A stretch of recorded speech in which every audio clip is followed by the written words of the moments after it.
በስመ አብ ወወልድ ወመንፈስ ቅዱስ አሃዱ አምላክ አሜን። በክርስቶስ ክርስቲያን በወልድ ወሉድ በመንፈስ ቅዱስ መንፈሳዊያን የተሰኛችሁ የእግዚአብሔር ቤተሰቦች እንደምን ከርማችኋል? አሜን። የእግዚአብሔር ስሙ የተመሰገነ ይሁን። አሜን። እንግዲህ የእግዚአብሔር ቤተሰቦች ዛሬ ይዤላችሁ እየመጣሁኝ አጋንንት እንዲፈራን ምን ማድረግ አለብን የሚለው ነው። እንግዲህ አጋንንት እንዲፈራን ማድረግ ያለብን ብዙ ነገሮች አሉ። 10 ነገሮችን አጠር አድርጌ ይዤላችሁ መጣለሁ እንጂ ከዛም በላይ ብዙ ነገሮች አሉ በእርግጥ እና እነዚህ 10 ነገሮችን ካደረግን እርግጠኛ ነኝ አጋንንት እናንተን መፍራት እንደሚጀምር ነው። እንግዲህ ቻናሏም አዲስ ስለሆነች ላይክ፣ ሰብስክራይብ እያደረጋችሁ አበረታቱን። ኮሜንትም ካላችሁ በኮሜንት ቦታ ላይ ጻፉልኝ። እንግዲህ እግዚአብሔር ቤተሰቦች ብዙ ነገሮች ማስተካከል እንዳለብኝ አውቃለሁ። ድምጽ ምናምን ብዙ ነገር ማስተካከል እንዳለብኝ አንዳንድ ችግሮች ስላሉና ብዙ ጊዜ ኮሜንታችሁን የምትጽፉ ሰዎች አያለው እና እንደማስተካከል ተስፋ አድርጋለሁ። ቢዚ ከመሆኔ አንጻር ነው። በማይመች ሰዓት ነው ብዙ ጊዜ የምቀዳው፣ ለዛ ነው። እንግዲህ እግዚአብሔር ቤተሰቦች በዚህ ትምህርት ላይ ብዙ ነገር ታገኙበታላችሁ። መንገድ ታገኛላችሁ። እናንተን እንዲፈራና ስጋት ውስጥ እንዲገባ የማድረግ መንገዶችን ታገኙበታላችሁ ብዬ ተስፋ አድርጋለሁ። እንግዲህ እግዚአብሔር ቤተሰቦች ወደ ዋናው ትምህርታችን ስንገባ አጋንንት እንዲፈራን ማድረግ መቻል አለብን ማለት ነው። አጋንንት እንዲፈራን ማድረግ ስንችል እሱ ስጋት ውስጥ ይገባል ማለት ነው። ፍርሃት ውስጥ ይገባል። በጣም ሊፈራን ይችላል። በቃ የማዋጣቸው ነገሮች ስላሉ ማለት ነው። እና እንዲፈራን ለማድረግ ደግሞ የመጀመሪያው ሁላችንም ሁሌ የምንሰማው ግን የማንተገብረው ነገር ነው። አንደኛው ቶሎ ቶሎ ንስሐ መግባት ነው ማለት ነው። እንግዲህ እግዚአብሔር ቤተሰቦች ሁላችንም ቶሎ ቶሎ ንስሐ የምንገባ ከሆነ ለሰራነው ኃጢአት ጊዜ ማንሰጥ ከሆነ አጋንንት በትክክል እናንተን መፍራትና እናንተ ለሱ ስጋት መሆን ትጀምራላችሁ ማለት ነው። ምክንያቱም ንስሐ ከገባችሁ የሆነ ኃጢአት ከሰራችሁ ቶሎ ብላችሁ ሄዳችሁ ንስሐ ከገባችሁ ያ ኃጢአት ይሞታል፣ ይቀበራል፣ በእግዚአብሔር ዘንድ ይሰረዛል ማለት ነው። ይሄ እርግጠኛ መሆን መቻል። ይሄ ደግሞ ይሆናል እና ይህንን ስለሚያውቅ በየጊዜው ንስሐ የምትገቡ ከሆነ በጣም እናንተን መፍራት ትጀምራላችሁ። እየነጻችሁ ትሄዳላችሁ ማለት ነው። ጸጋ እየበዛላችሁ ትሄዳላችሁ፣ እየተባረካችሁ ትሄዳላችሁ። ስለዚህ ቶሎ ብላችሁ ንስሐ መግባት አለባችሁ። የሆነ ኃጢአት ከሰራችሁ ማለት ነው። የተሰማችሁ ነገር ካለ ኃጢአት ብላችሁ የተሰማችሁ ነገርን ቶሎ በንስሐ ማጠብ ያስፈልጋል ማለት ነው። ቶሎ ንስሐ ከገባችሁ እናንተን ለመክሰስ ምክንያት ያጣል። እናንተ ውስጥ ለመቀመጥ ምክንያት ስለሚያጣ ንስሐ እንደሚያጸዳችሁ ስለሚያውቅ እናንተ ውስጥ መቀመጥ አይችልም ማለት ነው። ቶሎ ቶሎ ከእናንተ መሸሽ ይፈልጋል፣ ብዙ መቃጠል ስለሚፈልግ። እንግዲህ በሁለተኛ ደረጃ እግዚአብሔርን መፍራት። እግዚአብሔርን መፍራት ማለት ከብዙ ነገር ይጠብቀናል። ከኃጢአት ይጠብቀናል። መጥፎ ነገር እንዳንሰራ ይጠብቀናል።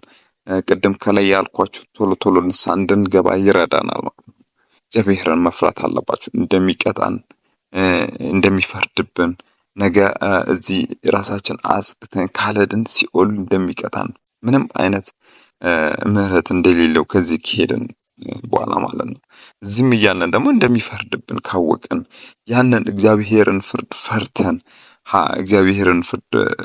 ፈርተን የምንኖር ከሆነ በእግዚአብሔር መንገድ ውስጥ የምንኖር ከሆነ እግዚአብሔርን እየፈራን ሕጉን እየጠበቅን የምንኖር ከሆነ አጋንንት እጅግ በጣም እናንተን መፍራት ይጀምራሉ።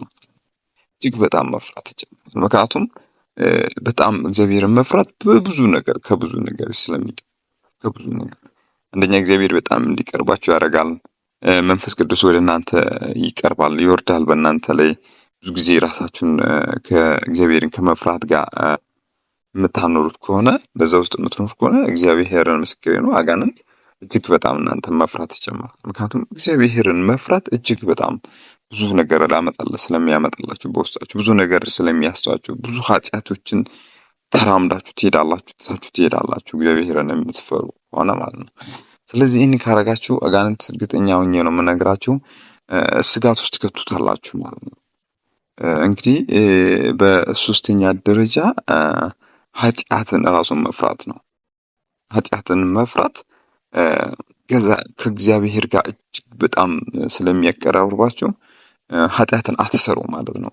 ከፈራችሁ አትሰሩም። ምክንያቱም እንደሚያስቀጣችሁ ታውቃላችሁ፣ እንደሚያስቀጣችሁና ችግር ውስጥ እንደሚከታችሁ ስለምታውቁ ኃጢአትን ራሱ መፍራት እጅግ በጣም ነው የሚረዳችሁ።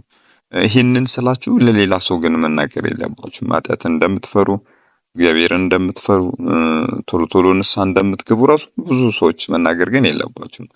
ምክንያቱም ተጽዕኖ ስለሚፈጥርባችሁ በሰው ላይ አድሮ እንዲህ ወይ ጻድቅ ያጫውታታል ወይ ያጫውተዋል ምናምን ብሎ በብዙ ነገር እንዳይመጣባችሁ ለሰው ብዙም አትናገሩ። ኃጢአትን መፍራት እጅግ በጣም ይረዳቸዋል ማለት እንዳትሰሩ ያደርጋል። የትኛውንም ኃጢአት ግፍ እንዳትሰሩ ያደርጋል። እንዳትሰርቁ ያደርጋል። ዝሙት ውስጥ እንዳትገቡ ያደርጋል። ምክንያቱም ራሳችሁን ትጠብቃላችሁ። የመጀመሪያ ቶሎ ቶሎ ንስሐ እየገባችሁ ነው። በሁለተኛ እግዚአብሔርን መፍራት በውስጣችሁ አለ። ሶስተኛ ኃጢአትን ደግሞ መፍራት ካለ እግዚአብሔር ቶሎ እንዲቀርባችሁ የማድረግ መንገዶችን ታገኛላችሁ ማለት ነው። ስለዚህ ኃጢአትን ላለመስራት መፍራት መሞከር መቻል አለባችሁ። ኃጢአትን ከፈራችሁ ደግሞ እርግጠኛ ነኝ አስሩትም። ስለዚህ ይሄ እግዚአብሔርን ኃጢአት አጋንንትን እንዲፈራ እናንተ እንዲፈራ የሚያደርጉት ዋነኛው ነገሮች ናቸው። በአራተኛ ደረጃ ጸበል መመላለስ። እንግዲህ እግዚአብሔር ቤተሰቦች ብዙዎቻችን ግን ጸበል እንመላለሳለን። አንደኛ ንስሐ ገብተን አይደለም የምንመላለሰው። ስለዚህ ጸበል መመላለስ መቻል አለብን እና ጸበሉን ደግሞ ስንመላለስ አምነን እንደሚያድነን እንደሚፈውሰን አምነን መመላለስ አለብን። እንግዲህ ጸበል የምንመላለስ ከሆነ ቢያንስ በሳምንት ወይ 2 ቀንም ሊሆን ይችላል። ወይ የሚችሉት በየቀኑ ብትሄዱ መልካም ነው። የማትችሉት ደግሞ በሳምንት 2 ቀንም 1 ቀንም የማይቋረጥ መመላለስ በውስጣችሁ ካለ እንደዚህ አይነት ውሳኔዎች ካላችሁ አጋንንት እናንተን በጣም ይፈራል ማለት ነው። ምክንያቱም ሁሌ ስትመላለሱ ይቃጠላል እዛ ቦታ ላይ። ምክንያቱም በንስሐ ውስጥ ሆናችሁ ነው። እግዚአብሔርን በመፍራት ኃጢአትን በመፍራት እና ባለመስራት ውስጥ ሆናችሁ ጸበል የምትመላለሱ ከሆነ በእርግጠኝነት እጅግ በጣም ስጋት ትሆኑበታላችሁ። በጣም ነው የሚፈራችሁ። ምክንያቱም ስትጠመቁ አንደኛ ይቅርታን ታደርጋላችሁ፣ ኃጢአታችሁን ያስተሰርይላችኋል መጸበል።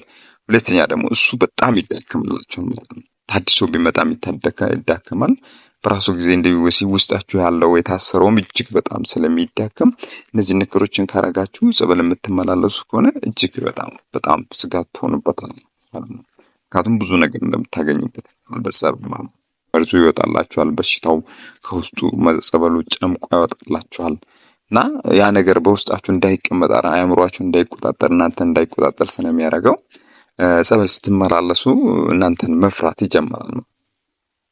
በአምስተኛው ደረጃ ዋናውና አምስተኛው ደረጃ ምንድነው ማድረግ ያለባችሁ? እግዚአብሔርን ማመን መቻል።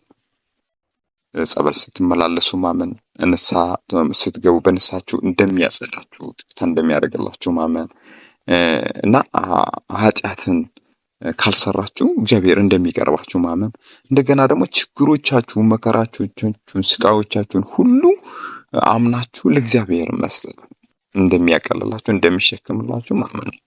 ስለዚህ እግዚአብሔር አብዝተን የምናምን ከሆነ በፍቅር ውስጥ ሆነን እሱ ላይ እምነት ካለን አጋንንት እንትን ምክንያቱም ካመናችሁ እግዚአብሔር ይፈጽምላችኋል። የለመናችሁትን ይፈጽምላችኋል። የጠየቃችሁትን ይፈጽምላችኋል።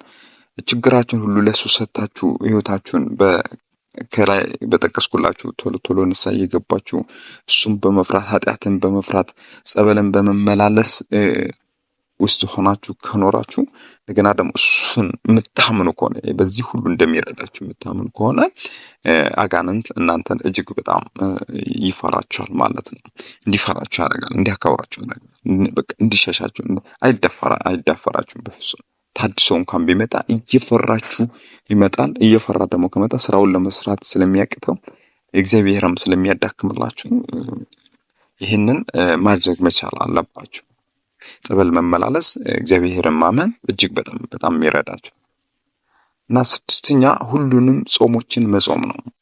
ሁሉንም ጾሞችን መጾም ነው። በየትኛውም ጾም ቤተክርስቲያን የታወጁን ጾሞች መጾም መቻል አለባችሁ ማለት ነው። እነዛን ከጾማችሁ ያልታወጁትን ራሱ ከጾማችሁ በጾም አጋንንት እጅግ በጣም ይዳክማል፣ እጅግ በጣም ኃይል ያጣል፣ ጉልበት ያጣል።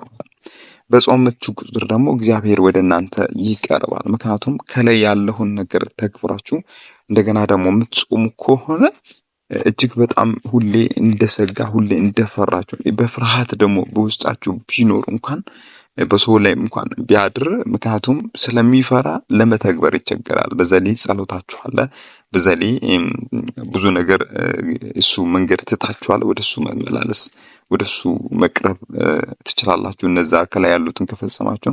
ስለዚህ ይሄን ደግሞ ያደረጋችሁ በንጽህና ራሳችሁን እየጠበቃችሁ ምግብ ብቻ ሳይሆን ጾምንም እየጾማችሁ ስለሆነ ምክንያቱም ኃጢአትን መፍራት ማለት ራሱ አለመስራት ማለት ጾምን መጾም ስለሆነ እየፈራችሁ ይመጣል ማለት ነው። ስለዚህ ሁሉንም ጾም መጾም አለባችሁ። ለሰው አለመናገር ግን እጅግ በጣም ይጠቅማል። አጋንንቱን እንዳያጠቃችሁ በሰው እንዳትመጻደቁና ውዳሴ ከንቱ እንዳያደርግባችሁ ግን ሁሌም በምስጢር ብትተዉት መልካም። ሌላውን እንደምትጾሙ ይታወቃል፣ ግን በአዋጅ ያልተነገሩትን አጽዋማትን በምስጢር ብትጾሙ መልካም ነው።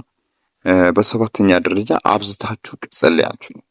አብዝታችሁ ከጸለያችሁ የምትችሉት ሰባቱንም የጸሎት ጊዜያት ብታደርሱ እጅግ በጣም ችሉ እንኳን በሰዓቱ ላይ አባታችን እንኳን ብላችሁ ብትጸልዩ እጅግ በጣም እናንተን ይፈራሉ። ግን ባትችሉ ደግሞ በቀን 3 ጊዜ 4 ጊዜ 5 ጊዜ ጊዜ ሰጣችሁ ጊዜ በጣም ሰጣችሁ ሌሊት ተነስታችሁ ጊዜ ሰጣችሁ በትክክል የምትጸልዩ ከሆነ ረዘም ያለ ጸሎት ለምሳሌ ከአንድ ሰዓት የሆነ ጸሎቶችን የምትጸልዩ ከሆነ እጅግ በጣም እናንተን ይፈራል። ምክንያቱም ባበዛችሁ ቁጥር እሱ እየተቃጠለ እየተዳከመ ይሄድላችኋል ማለት ነው። ስለዚህ እንግዲህ እግዚአብሔር ቤተሰቦች እነዚህን የምታደርጉ ከሆነ አብዝታችሁ የምትጸልዩ ከሆነ አጋንንት እጅግ በጣም እናንተን መፍራት ይጀምራል ማለት ነው። እንደገና በ9ኛ ደረጃ በ8ኛ ደረጃ ቅዳሴዎችን ማስቀደስ ነው። ቅዳሴዎችን ሁሌ የምታስቀድሱ ከሆነ በየጊዜው የትኛውን ቅዳሴ ላይ የምትሳተፉ ከሆነ እሁድ ራሱ የምትሄዱ ከሆነ እንደገና ሌሎች በዓላት ቅዳሴዎች ካለ ሰዓታት እነዚህ የምትቆሙ ከሆነ እጅግ በጣም ይፈራል። በጣም ምክንያቱም በዛ እጅግ በጣም ቅዳሴ ይመታል፣ በሰዓታት ይመታል እና በኪዳን ምናምን እንደዚህ የምትቆሙ ከሆነ እጅግ በጣም ስለሚፈራ ቅዳሴዎችን የምታስቀድሱ እናንተ በጣም ይዳክምላችኋል፣ እናንተንም በጣም ይፈራል ማለት ነው። እንግዲህ በ9ኛ ደረጃ ይዤላችሁ የመጣሁኝ እንደሚታደስ አለመፍራት፣ በፍጹም መፍራት። ምክንያቱም የያዛችሁት እግዚአብሔር ነው፣ ራሳችሁን እየጠበቃችሁ ነው፣ ጾም እየጾማችሁ ነው፣ ጸበል እየተመላለሳችሁ ነው። ስለዚህ እግዚአብሔርን በጣም ነው የምታምኑት። ይህን ደግሞ የምታደርጉ ከሆነ አጋንንት እጅግ በጣም ኃይል ያጣል። ስለዚህ እንደሚታደስ አለመፍራት፣ ብታደስም እግዚአብሔር እንደሚጠብቅ ማመን፣ ብታደስም ጸሎታችሁ እንደሚዋጋላችሁ ብታደስም በእግዚአብሔር ኃይል ውጪ ሊሆን እንደማይችል ማመን ያስፈልጋል ማለት ነው። ስለዚህ እንደሚታደስ አለመፍራት፣ ቢታደስ አለመፍራት። ይታደሳል ብላችሁ ከፈራችሁ ሌላውን ነገር እግዚአብሔርን አለማመናችሁን ነው የሚያሳየው። በውስጣችሁ እምነት አለመኖሩ የሚያሳየውና እንደሚታደስ በፍጹም አትፍሩ። ታድሶ ቢመጣም እግዚአብሔር ይዋጋልኛል እኔም የቻልኩትን እጸልያለሁ ብላችሁ ከላይ ያልኳችሁን ነገሮችን ፈጽማችሁ በዛ ውስጥ ሆናችሁ ከተዋጋችሁ እግዚአብሔር ነው የምላችሁ እንደውም መታደሱ ትዝ ማለት ታደሱ ምንም ፍርሃት አይኖርባችሁ። ምክንያቱም እየጸለያችሁ ነው። በ10ኛ ደረጃ የተቸገሩ ሰዎችን መርዳት ነው ዋናው ነገር። የተቸገሩ ሰዎችን መርዳት፣ የተቸገሩትን የተራቆቱትን ማልበስ፣ እነዚህ ነገሮችን ለመድረግ የምትሞክሩ ከሆነ ከልባችሁ እጅግ በጣም ይፈራችኋል ማለት ነው። እጅግ በጣም ይፈራችኋል። ይህን ነገሮች ለማድረግ ሁሌም ወደ ኋላ ማለት የለባችሁም። ምክንያቱም አጋንንት በጣም እነዚህ ነገሮችን ስለሚፈራ ማለት ነው። እንግዲህ እግዚአብሔር ቤተሰቦች የእውነት ነው የምነግራችሁ ከላይ 10 ነገሮችን ጽፌላችኋለሁ። እነዚህን 10 ነገሮችን ከተገበራችሁ አጋንንት እጅግ በጣም እንደሚፈራችሁና በስጋት ውስጥ ላይ እንደሚኖር እንደምታደርጉት ተስፋ አደርጋለሁ። እንግዲህ በሌላ ቪዲዮ በሌላ እስከምንገናኝ ድረስ መልካም ጊዜ ይሁንላችሁ። ወስብሐት ለእግዚአብሔር ወለወላዲቱ ድንግል ወለመስቀሉ ክቡር። ይቆያል። አሜን።